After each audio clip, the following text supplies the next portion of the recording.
Recording in progress right now. Oh my fucking god. Oh my, so we're starting from the top, and I'm starting to dislike you right now. Hey, next week.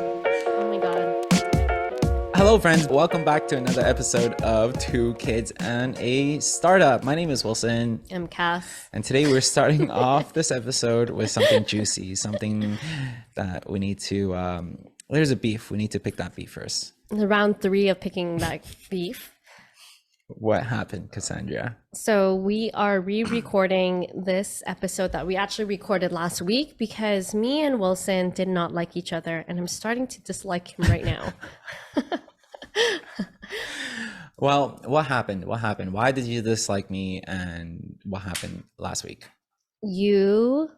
Sorry, let's not finger point. So the episode, while preparing for the podcast recording, was good because we had our energy high. We did twirls before, and then we started off the episode, and you kind of threw me a curveball, and you asked me a sensitive topic that put me on the spot that was completely off script, and I stumbled quite a bit because I didn't know where you wanted to go with it, and it kind of got me upset. So You hated me. I hated you. You Yes, hated, correct. yeah, you did hate me. That is And correct. honestly, it wasn't even that bad of a topic. I was just talking about an issue. I was talking about the Truth and Reconciliation Day. Reconciliation Day. Yes. And it's a very sensitive topic that we should definitely do preparation before we approach such a sensitive topic. And I totally own that. But during that day, just completely spiraled out of hand. Yeah. So then we re-recorded again. Yeah. And I didn't want to look at you. You didn't want to look at me. There was just dead silence as per our Producer Josh was then giving us notes and telling us how much he felt that we didn't like each other, our body language. You know what? The funny thing is, Josh never writes such a long critical report to me. He never does that. And he's like, holy crap, I didn't even, I wasn't reviewing your shots. I wasn't giving feedback.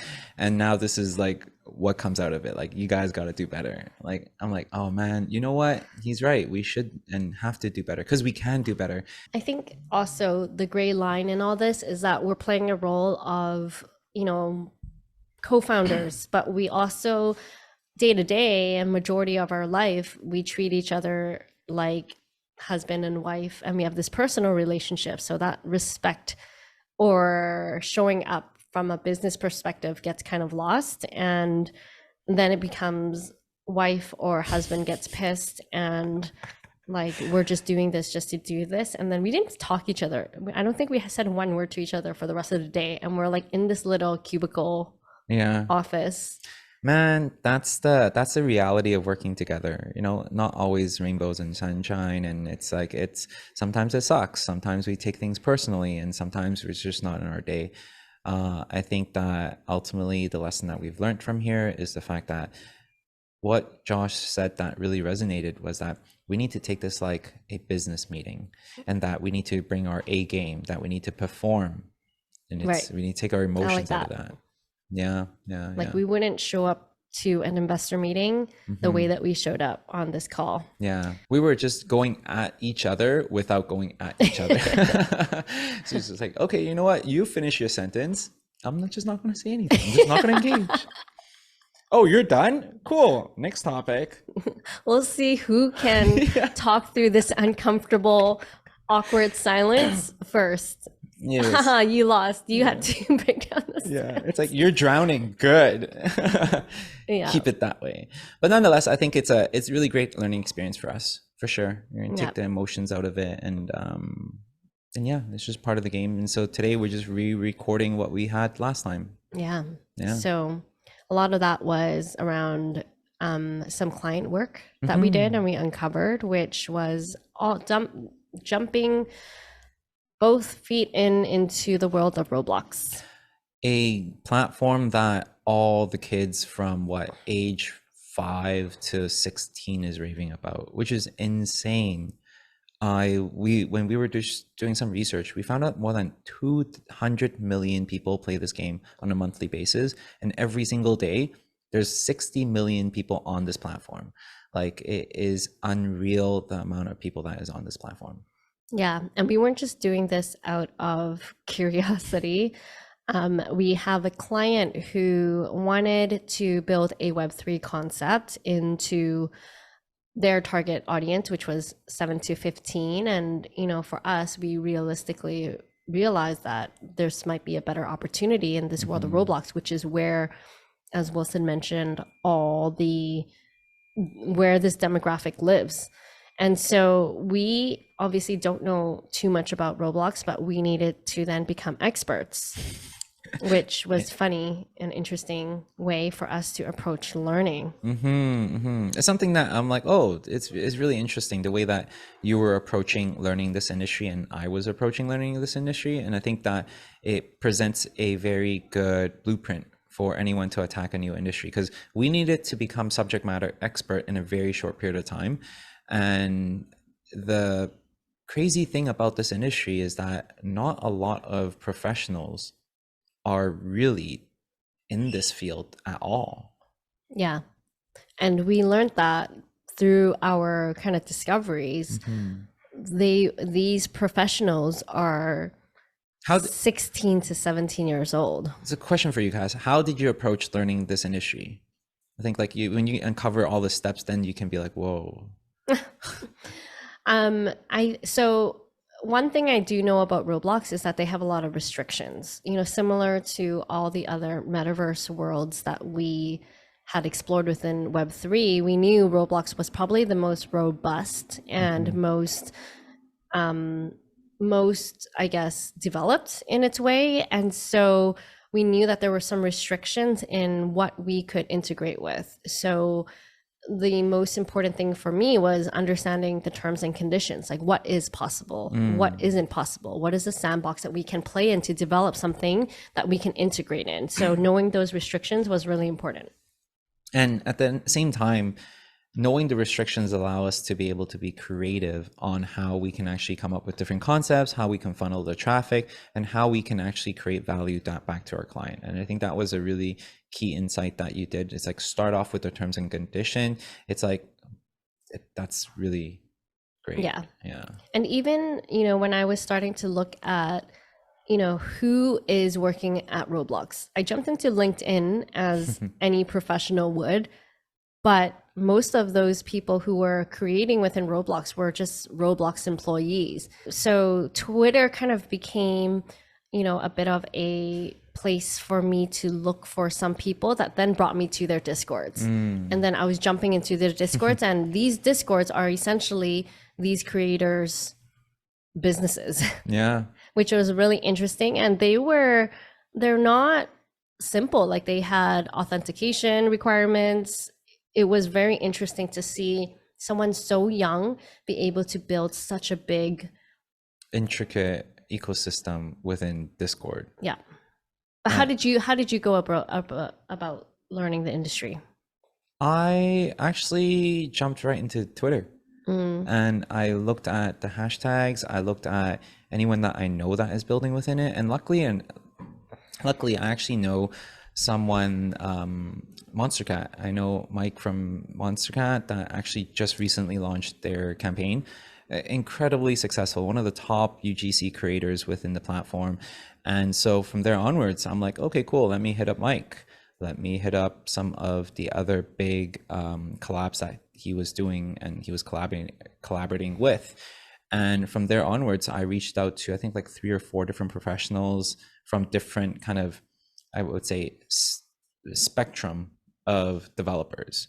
Whether you are a brand consultant or a indie developer or a full-fledged developer, we ended up actually interviewing and meeting and getting like the grasp of this entire landscape in a matter of just 2-3 days. Yeah. With back-to-back meetings. I like that approach because we ended up meeting with a professional consultant who is, let's say, called an expert on a professional standpoint. And then we connected with somebody who's actually built it as a brand. Actually, to the point about the consultant, so what he did was he consulted for Hot Topics and brought their IP into Roblox. So bridging the gap between that and also Roblox developers. And the one that built the brand, or like he was actually an indie creator that has been creating on Roblox for what, 12 years, ever since he was like what, 8 or 9. And now he's also one of the greatest developer within the platform. Right. And then we talked about actually the creator, which was Right, the right, third right. person that that was the third approach that we talked about, which was a 16, 17-year-old creator that was building and has been in Roblox since what he said, he was like 13 Yeah. and now he's 17. My goodness. So we did learn really quickly the lay of the land, and we were able to confidently understand and start working on building together a concept of something that really integrates what the client wants as well as what we were proposing. And so then we kind of kicked off building out the concept deck. Yeah, yeah, yeah. So that's our way of shortcutting our way into an industry, and which is really, really, really cool. A big insight is the fact that there's such a big gap in the marketplace for professionally linking brands that are wanting to jump into the space and linking that with the millions of people that are on this platform. There's still such a big gap because not a lot of people take this industry or like this platform seriously, because a lot of people see it as a fad. And at the same time, these brands that are trying to get in, they're still trying to figure out what's the best way to monetize, what's the best way to drive the traffic from Roblox to their respective brands. And I think that's why we are in such a great position to continue to explore, because we are basically the key between brands and these youngsters. So when we kicked off building the concept deck, it was a interesting way, and we needed to be really sensitive because when we engaged with our client, this was not what they were asking for. So the question in when we were to think about how we approached this deck, it was around, okay, well, how can we connect what the client wants versus what we're proposing and help integrate the two pieces together, which ended up becoming this huge 50 plus page deck. And a lot of it came from drumming up excitement on why Roblox, as well as a lot of it came with education that included a lot of statistics and case studies. And I think when we were building up the concept, we needed to think about what they wanted, the overall objective. We had a lot of conversations, but really thinking about bringing it back to what the objective was creating a sustainable model. Because, when we can say, sure, build out a game, but that doesn't mean that the brand or the company has a unlimited pocket of money to build out this game that could cost what, half a Millions. million, More than more that. than More than that. that. It's like 800. Yeah, And on so top of that, their core competency isn't even gaming, it's just apparel. exactly. Yeah. So I love that you came up with this kind of MVP approach, which really addresses which meets our overall objective around building a sustainable model, but also helps us with integrating the potential opportunity within Roblox. I think it's very important to your point about being able to tie it back to the objective. And for us, our job is to be creative and to really navigate through this tightrope of meeting the objective of our client, but at the same time, understanding the landscape and find those hidden opportunities and thread this entire line through in a way that would fit into the budget of this group. And I think that's really the exciting part for me, is that how do you get creative with this whole process?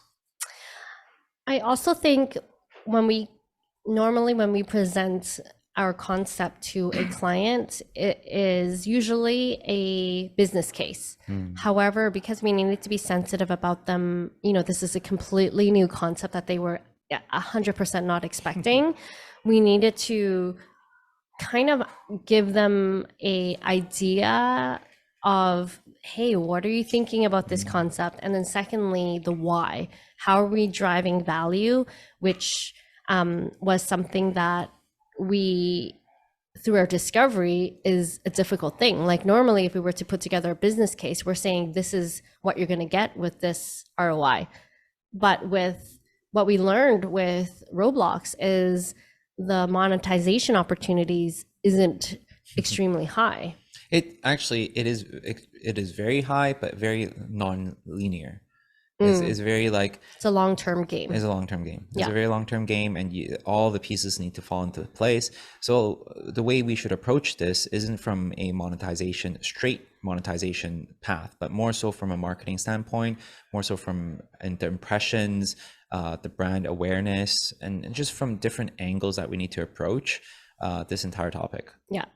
And it ended up, what we found out was a lot of it, especially comes down to brand recognition. Hmm. And just to give a bit of insight, like Vans had created a world and there was over 100 million plus visits. That's a lot of, that's a good number. But Man, is that going to translate to an equal dollars right away? Probably not.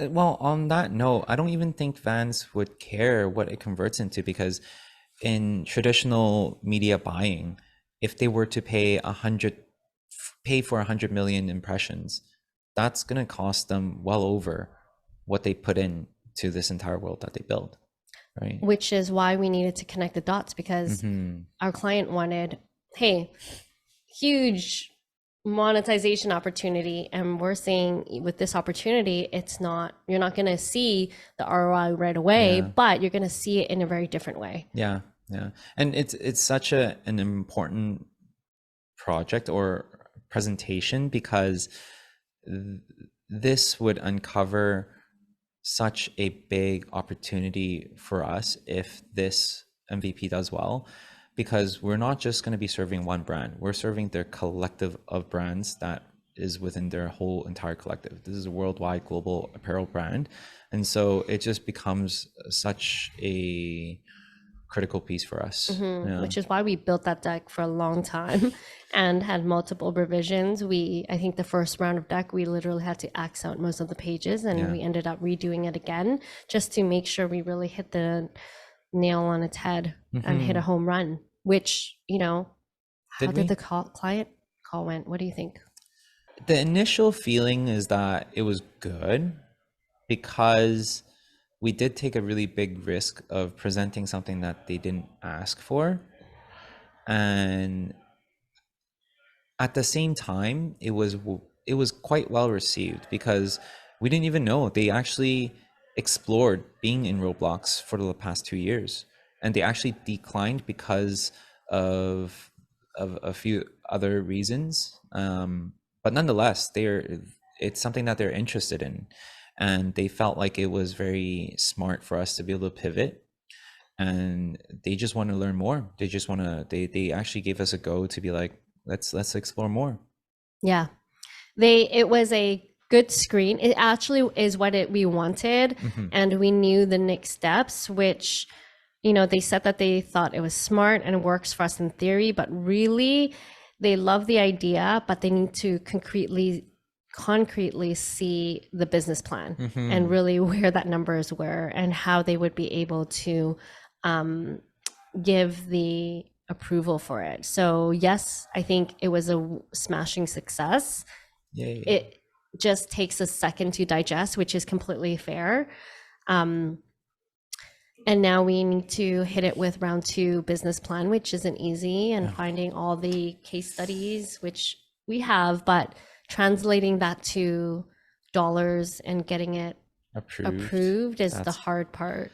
that's going to be a big part because the parties that we are presenting to represents a more, I would say, risk adverse department within their organization. So they need to actually take this proposal to actually present to the other companies that they represent and to get the okay and buy-in from them and also the budget to build it out.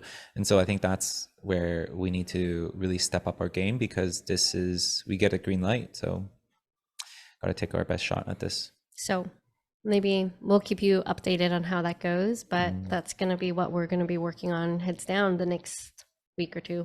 Yeah, super exciting. Hmm. Well, we're not just going to be working on that. There's still a lot of things for us to work on, such as our fundraising. Yeah, that Yeah, is an interesting approach. So, fundraising. Oh, there's so much to talk about fundraising. man. So we're kicking off fundraising 2.0. I think the first fundraising efforts that we had in April, let's preface that you didn't have me. And secondly is it was at the turn of, The entire macro economy. yeah. It was just everything is just plummeting down. The world was ending, and I mean nothing was going well. But nonetheless, I learned a lot from that experience, and so we're taking those lessons back to apply back to this round of fundraising. And of course, as Cass was saying, now I have Cass. It's like I have wings. And I think we're approaching the strategy a little bit different. Mm, We're definitely not just go, go, go, go, go. Let's just mm, shoot out emails and get in some plans. We're being really thoughtful in our approach on how we get them excited, build out some FOMO. FOMO and conversation around what we are looking to fundraise for. And so Mhm. we've come up with a really good strategy.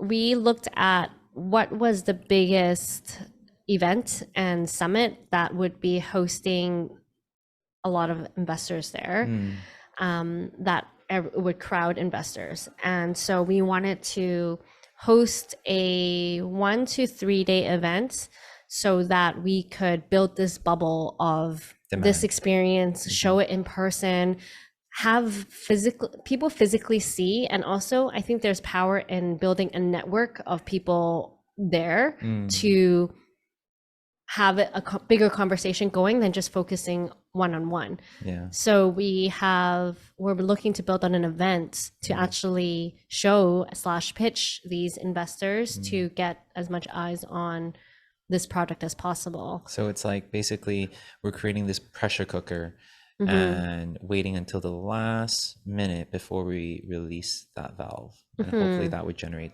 enough demand for us to get the fundraising. Hmm. And yeah, and part of that strategy for us to create that demand is through social media. And part of the reason why we are creating this series, Two Kids in a Startup, and then also why we're also creating a new series called Journey of a CEO, where we basically share what we're doing behind the scenes, more business orientated, I feel, and the strategy behind it, and the people we meet, and the value that we drive back to aspiring founders. So, in turn, allowing us to be able to create this community of aspiring founders, and at the same time, being able to attract different VCs to follow these accounts, right? So then that way they would be like, oh, this is interesting. This guy's interesting. What are they doing? And then we'll funnel them back to our event that we're hosting in Portugal. In 6 weeks. So, Yikes. knowing us, we are always short term. I wouldn't say short term, actually. No, we're always on the go. We're always on the go. We're always like, see an opportunity. It fits in our strategy. Let's go get it. I guess that's the benefit of being a small startup and a nimble Yeah. team is okay, what's going to make the biggest bang for our buck? On that note, it's actually really cool because we just got approval to head to one of the biggest developer conference in Portugal that's happening at the same time, Mm-hmm. right? And that's going to be a lot of fun because Near Foundation has been one of our partners that we've been working with for the last, I would say, like 7, 8 months, Mm-hmm. right? And so we have had multiple different conversations for us to actually power their event through our application, which is what we're fundraising for. And for them, they like the idea, but they need to see that we're actually doing a good job. And throughout the last couple months, we have been doing a really good job. And they actually flew in to check it out and they really liked it. Big shout out to Dylan and Rob. And so they became our champion to really push our project through their pipeline. And the good thing is that the Neo Foundation people really love us. Yeah, so we're going to be activating there. So we're going to take that opportunity to host our event at the same time. So lots more to update you guys on. Yeah, it'll be a busy, busy week. A couple weeks before we fly off to Portugal. Yeah. But, you know, life never ends. And it's very full it's for always us. very, very full. So besides the work part of things, I think in a personal life, it is just feeling really full, especially with September just passing and school starting again and extracurriculars. So Jordan has her ballet classes. She started her Chinese classes. You know, for me, I like to end my day at 3 so I can pick up the kids, but work is really full. So I'm taking calls in the middle of drop off and pickups, and that's also kind of crazy fun. And you know, at the same time, we had a lot of family over flying in, and a lot of hostings. We had my cousin staying over, your birthday week, and yeah, there's just a lot.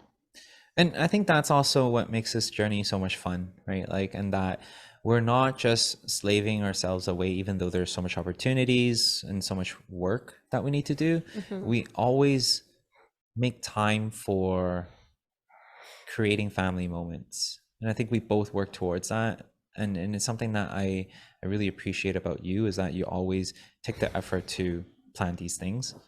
And it's like, it's why we're doing all this. Do you feel like it's very full? Like, do you feel like when you are with the family or your kids' side, that your mind is like, okay, crap, I have a lot of things I need to do at work, or vice versa? Actually, I have learned throughout my past couple years of being in business that to compartmentalize that feeling. Yeah, I'm actually very present on the weekends. Like I'm very there when I'm there. But what about on the weekdays after work? Because weekends I can get because you're waking up and you're ending the day at home. But on weekdays, when you're Weekdays are staying at 5, tough. Weekdays are tough. there you go. Yeah. Thank you. I agree with you. The weekdays are tough because it's like you just need to wrap up on your work and everything, and it's. But you know what? Why be so hard on ourselves? I think we're doing a good job. Yeah, I'm not hard on myself. Jeez. But nonetheless, hey, you know what? Something that I'm really proud is that I finished my 10K.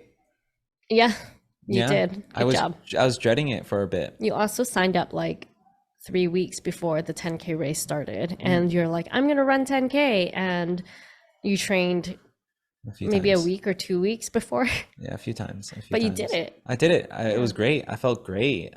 Oh, remember those shoes? Didn't it make you super fast? Super fast. I was flying. But Vapor it fly. does. Did it help? Yeah, it's like there's a titanium piece that is built on the sole of it, and it's embedded into the foam. It looks beautiful and gorgeous, and that's probably the reason why I bought it. I didn't really care about how fast I run, anyways. So I mean, at the end of the day, like after finishing the race, I was really, really happy because I felt physically great. I didn't feel sluggish. I didn't feel like I was dying and out of breath. I felt like it was an amazing like feeling that I did it, yay. And just to share a little bit more, like I have been running for the last 4 years, but since we had this crazy startup and since we had Westy and Jordy, like I kind of like put that aside for a bit. And just getting back into it is something that felt amazing. It felt amazing. Yeah. Well, I'm glad you felt amazing because we ended it off in the car pound. Is that what you call it? Yeah. Because when I went to go find you, somebody towed my car in the middle of East Hastings, which isn't the most safest place, with 2 kids. I was there too, okay, but you were there, but you were on your high, so you're like la di la. And But I'm like, oh my God. as if it was anyone's fault aside from you when you chose to park there. Come on. There was a small sign next to the actual Small. sign that had like 30 dates, of which dates weren't available to park. And yeah, they could have made a bigger sign. Well, you know what? It is completely their fault, not your fault at all. And let's just end right there. Lots to come at you next week. And so make sure you guys stay tuned. Make sure you guys leave us a comment. Let us know what you guys think. And yeah, we'll see you next week.